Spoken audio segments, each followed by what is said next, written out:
Bună, prieteni, și bine v-am găsit la un nou vlog! Yay! Ce am făcut noi astăzi? Păi, astăzi tati a venit de la muncă și s-a hotărât să mergem la tuns. Și în drumul nostru spre frizerie, Ianis, ce credeți că îmi spune? Tati, în seara asta vreau să mănânc somon. Păi de ce, măi, tati, ce s-a întâmplat? Ce-ți veni să mănânci somon în seara asta la cină? Păi, tati, știi de unde nu luați voi somon de obicei? De unde, măi, tati? De la Lidl. Și știi ce are la Lidl? Are noua colecție Stax.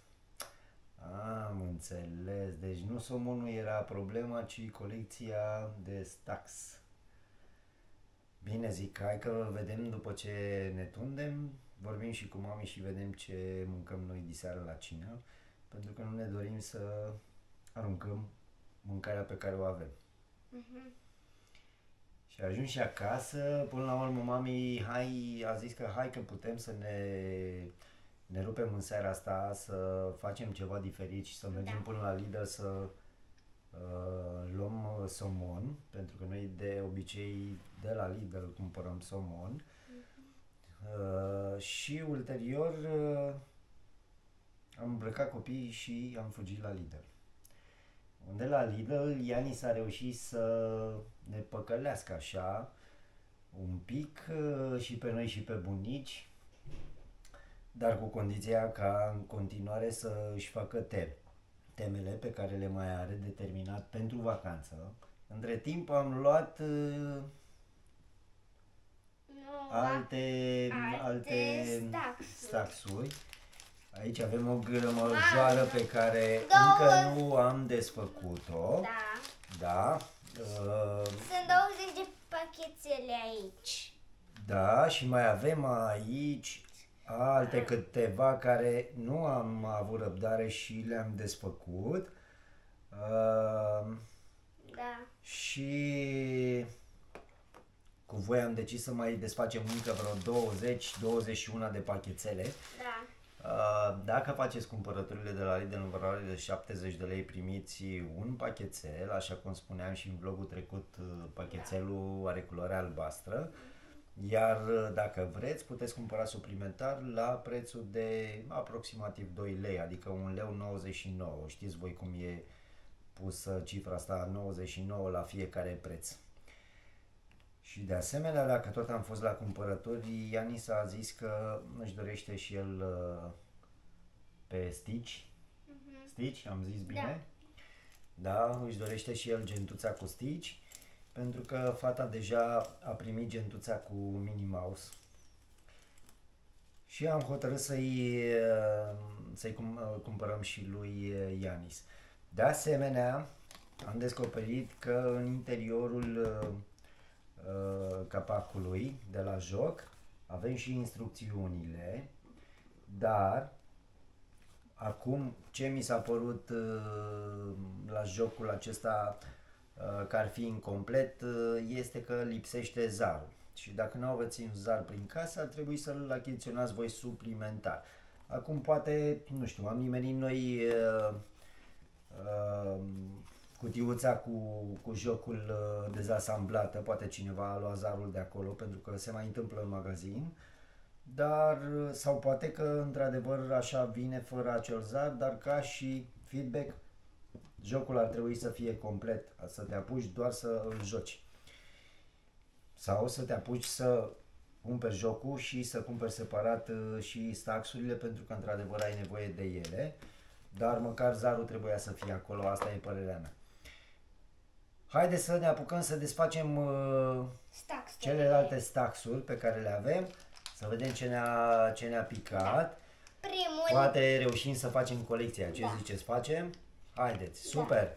Hai să vedem. Deschidem. Ghiciți, dublură.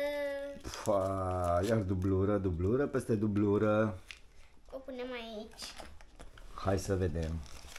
Hai să vedem din tot ce avem noi aici. Hai să le punem la sete. Deci ne-a picat Mini. O punem pe Mini. Mica sirenă. Mica sirenă, bun. Haideți. Hai să completăm colecția. Uite, Îl avem pe Dumbo. Bun. Ia spune, mai avem Mica ceva? sirenă. Mica sirenă, care se numește Ariel, da? Ha, ce nume Ariel. Așa, ce mai lipsește? Am pus-o pe Minnie Mouse, Acum pe aceasta. pe Clopoțica. Opa, hai clopoțica. Clopoțica. Asta înseamnă că ne mai trebuie 1, 2, 3, 4, 5. 5. Mamă, 5. 6. 6? Care 6? 1, 2, 3, 4, 5.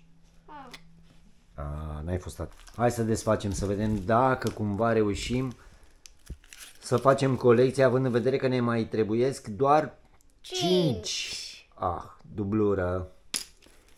Mai departe.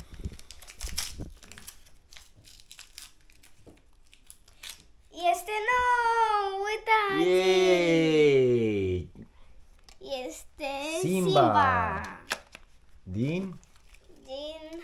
ce desene? Nici nu mai știu. Regele Leu? Da, Sau cum îi regele spune? leu, regele leu. Leuț. Mica sirenă. Mica sirenă. Bun. O punem deoparte pentru că o avem în colecție deja. Mickey! Mickey! Yay! Ines o să fie foarte încântată de el. Și de Mickey și de Minnie Mouse. Acum să vedem pe cine Deci l-am. încă 3 bucăți ne mai trebuiesc. Opa, avem dublura.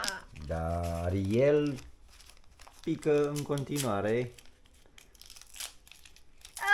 Winnie the Pooh, e nou! Unii de puf, yay! Și ne-au mai rămas 2 pe care ar trebui să le colecționăm. Ce ziceți, avem șanse? Da, cred. Aladin. Aladinos. Hai să vedem. Mini. Mini, o avem. Tiana. Diana, o avem și pe ea. Și se împuținează. Mini. Mini, o avem. Un noroc. Donald, îl avem. Vestitul Donald Duck. Vestitul Donald Duck. Hai să vedem. Hai să vedem, poate mai avem noroc de încă una.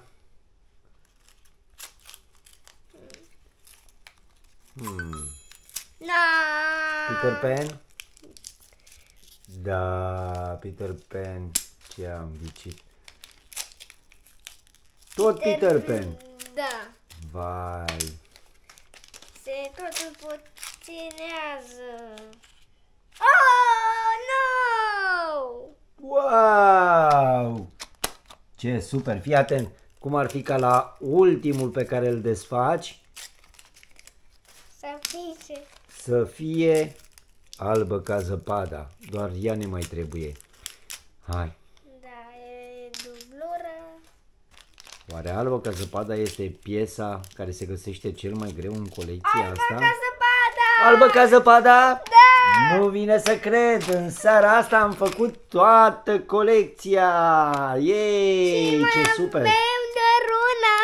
Și mai avem una. Eu am crezut că la ultima piesă o să ne pice albă ca zăpada, dar ne-a picat la penultima piesă.